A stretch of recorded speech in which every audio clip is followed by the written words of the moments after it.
Hey guys, it's Jonathan Bocher from PlayGuitar.com. Lesson number 3 in our series on expressive strumming tips. Learn more at PlayGuitar.com/expressive. Today we are going to have a look at how you can put fills into your rhythm without actually playing riffs. Okay, fills. You know, how does a drummer play a fill, right? He plays just more of the same stuff, right? Well, you can do that with your strumming. Just do more of the same stuff.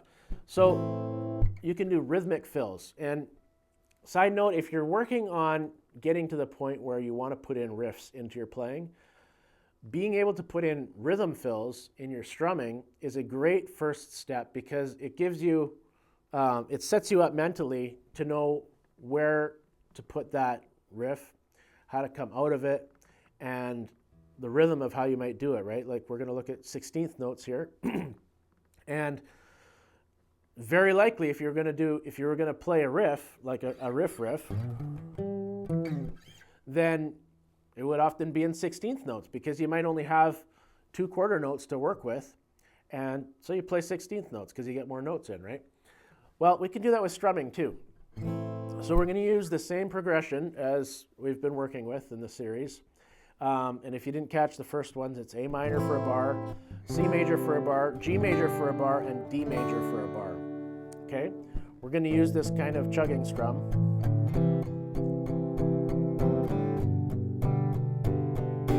And on the D, we're going to go 1 and 2 and. That's half of our bar. Remember, we've been doing everything in 8th notes, right? 1 and 2 and 3 and 4 and. That's 8. And we're going to go 1 and 2 and 3 and 4. Sorry, 1 and 2 and then we're going to go to 16th notes. 3 and a 4 and a. Okay? So that bar is going to sound like this. 1 and 2 and 3 and a 4 and a. Okay? And then before we run through this, we're going to add in one more little thing.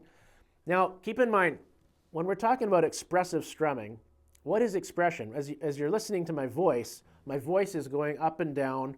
It's got, different inflection on different words, and, every now and then you get your emphasis on the wrong syllable and things like that. But the idea is to match the ebb and flow of the song with your rhythm playing. And, we're totally used to change, to dynamic change all around us. You go to the beach, you see the tides going, you see the trees moving with the wind. Birds are moving. We're used to movement. And when something happens just totally monotone, then it sounds a bit boring to us because we're so accustomed to change in nature and in our lives all around of us, right? And so that dynamic change is appealing to us. And so that's why we can change up the rhythm here.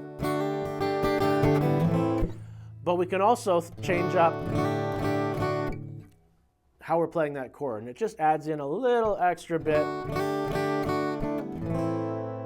of spice there. And all I'm doing is I'm playing a D sus4. And I'm adding the pinky, if you're not familiar with the chord, I'm adding the pinky on the G note, which is the 3rd fret of the 1st string, to my D chord, okay?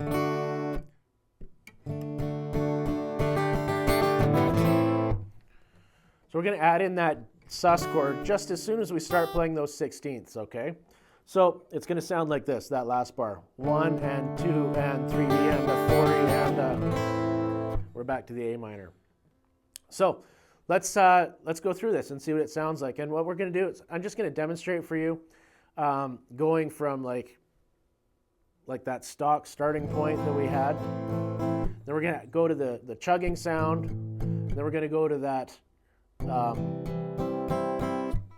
the expanding strum, and then we're going to go to the one where we add in that little riff just to kind of round it all off, okay? And I'm probably going to throw in some palm muting along the way too.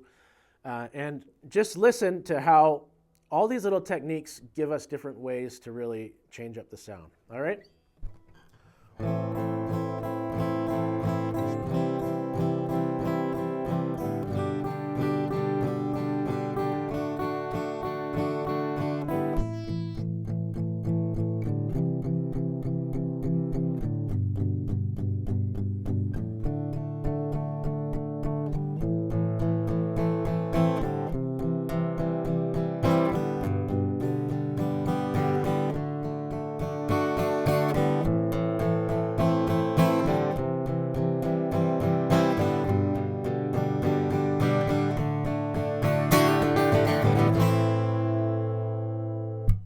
All right, there you have it. Obviously, the last two examples sounded very similar to each other because they really were, with the exception of adding in that little rhythm fill on the very last two beats, two quarter notes. Okay, so anyways, I hope you found that useful. You can look at all sorts of other ways. One other thing to mention with that is this is a 4-bar phrase. I did that fill on the very last two quarter notes of the 4-bar phrase. It's a very common place to put fills. In 12-bar, 12-bar blues, for instance, very common to put a very, very short little fill at the end of every 4 bars. Just some little flourish, right? Strumming, something like that. Very common. Then on the 12th bar would be where you would often find, some sort of maybe a turnaround riff or some sort of a bigger riff that would take maybe a full bar.